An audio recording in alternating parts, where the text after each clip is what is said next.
You know what I like in my Hearts of Iron 4 content? Originality. Said nobody ever. Hey, what's going on, my big gay gravy babies? It's me, Isora Productions, back in the world of Hearts of Iron 4. And if you're a big Isora Productions fan and you're subscribed to ISP2, also known as just ISP, my second channel, you'd know about a year ago I started a new series on that channel where I try to make countries extremely powerful by being a bit cheesy. But today I thought I'd show you exactly how to become super overpowered and a few countries I've yet to do. And yeah, it sounds just about as terrible as the rest of my videos, so let's get right into it. As usual, leave a like, hit the subscribe button if you want to see more Hearts of Iron 4 content, and let's just get right into it, I suppose. And the first country I'm going to be showing you how to become super overpowered is Japan!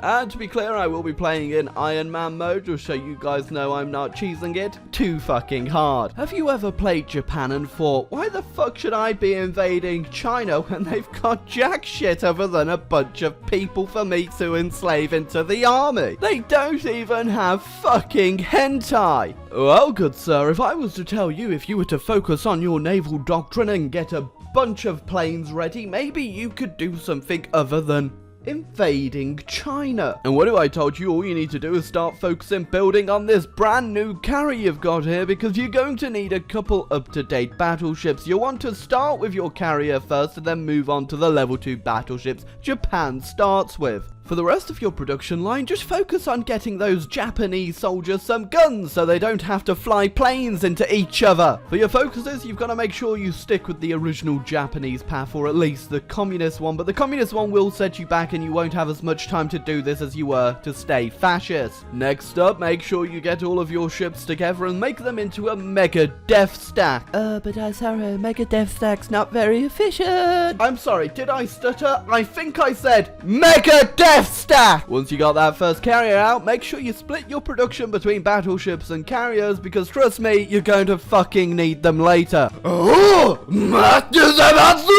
you don't really need to do this part. You can skip this until a later part in the video if you want, but we were gonna go ahead and do it just so you've got the most prep for what we're about to do next. So make sure you justify on the Philippines and not America, because if you justify on America, the world tension's gonna go sky high and you're gonna be fucked because they'll join the Allies. And you want to set a naval invasion with 4 Marines and land on Hawaii, which should be always unguarded because the AI just can't comprehend a sneak attack on Pearl Harbor. At some point your navy will come into contact with America though, but you should be completely fine if you've gone down your naval doctrine and you've got your up-to-date carriers and battleships. You'll lose a bunch of your old ships, but that doesn't fucking matter. Just make sure you don't lose the new ones. Next up, split off all of your newly created battleships and carriers, because they're the only ones that can actually get within range of America, and then you want to set another naval invasion directly for Los Angeles and then bring the rest of your army over.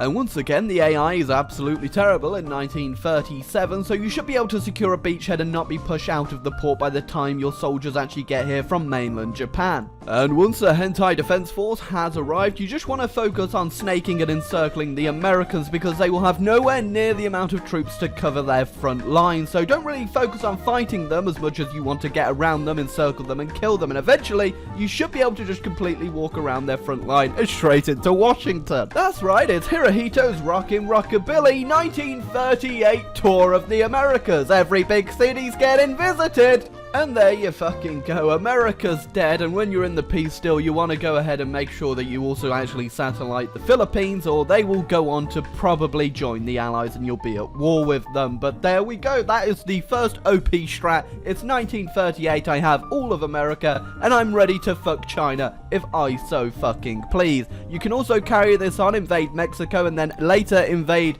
Europe to actually get an achievement for that. I can't remember what it's called. It's like Sunset Invasion or some dumb shit. OP strat number 2. You may have already seen me do this in one of my videos, but I haven't really gone into depth on how exactly you need to do it, because I've now fine-tuned this bad boy to the point where I've got an extra little surprise for it. That's right, because just like last time, we're going to be invading America. Make sure you focus on nothing but producing military factories and focus on infantry equipment, planes later on, and most importantly, artillery and motorized. Have your production set up like this and just fill them all up completely when you're building military factories from top to bottom. First things first though, you want to speed up and not do any national focuses so that you can get a fascist demagogue, and then don't do any more focuses after this to get some more political power so you can go ahead and do the events to turn fascist very fucking quickly. Now you're going to go on ahead and get your fascism up to 50% and turn fascist by at least late 1938. If you haven't turned by then, restart the game and hopefully you get lucky with your events next time to turn you fascist. This is one of the events that will boost fascism in your country, which is incredibly lucky for you to get, which is already going to put me at 40% fascism, which is just exactly how politics work in real life. And I just got fascist assault divisions, which is the other event that can boost fascism in you, which means I'm now 51% and I can flip to fascism in 1937, which is a very good time to do it. After you turn fascist, you can go ahead and decide what exactly you want to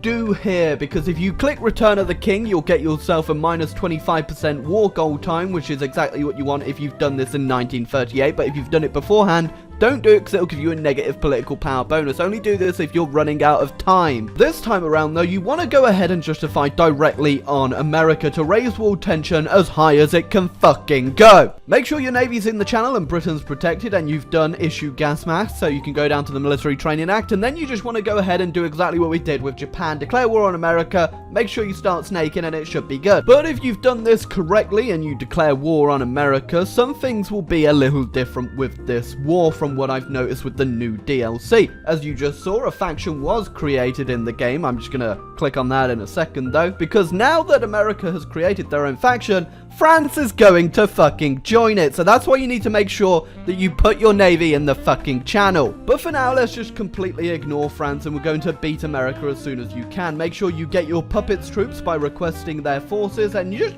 absolutely go ham down here. So once you beat America, it should be a lot easier for you as Britain because you can actually change your templates to 20 width and get some artillery in them. Make sure you bring your troops back to Britain ASAP and make sure you've got some navy covering them as well so they don't get sank. Now it's time to invade France. Go ahead and do your naval invasion here and one on the port, but as you notice, there isn't actually any troops on the port, which is extremely lucky. Sometimes it happens, sometimes it doesn't. You can scope it out by putting a battleship next to it and seeing if there are any troops there, but if not, just send 2 naval invasions, put forced attack on, you should be able to beat them out. But once you've landed, from what I've noticed, France won't respond in time for you, so you can just go ahead and send all your troops over there, and basically France is just now free real estate. Oh, this one is probably my favorite one to fucking do, honestly. It's so fucking overpowered. All you need to do now is take Paris. You should get yourself a peace conference, and in that peace conference, you can both annex the US and France in 1938. And after you've done this, you can carry on the game and get yourself the achievements where Britain conquers all the world and the one where you get all nations as fascists. It's incredibly overpowered to do, and most importantly,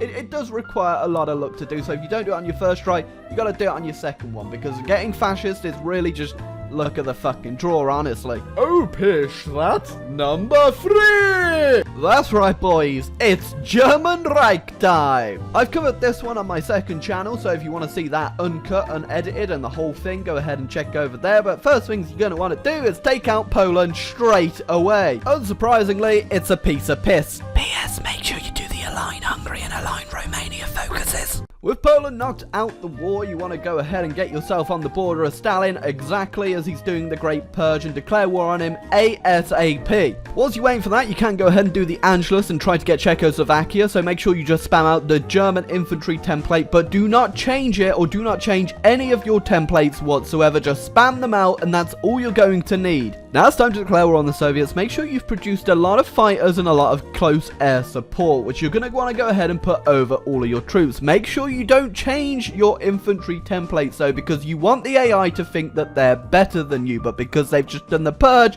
they're actually really fucking bad. And in case you're wondering how many fighters and close air support I have over the Soviets, here you go, and look how much fucking damage it's doing. Don't let the Soviets grind up on you all fucking day though. You want to take them out before they get rid of their negative bonuses, and once they've lost most of their equipment, around 1.2 million losses, you should be good just to take them out and be able to push with no problems. Ah, Moscow, my old friend.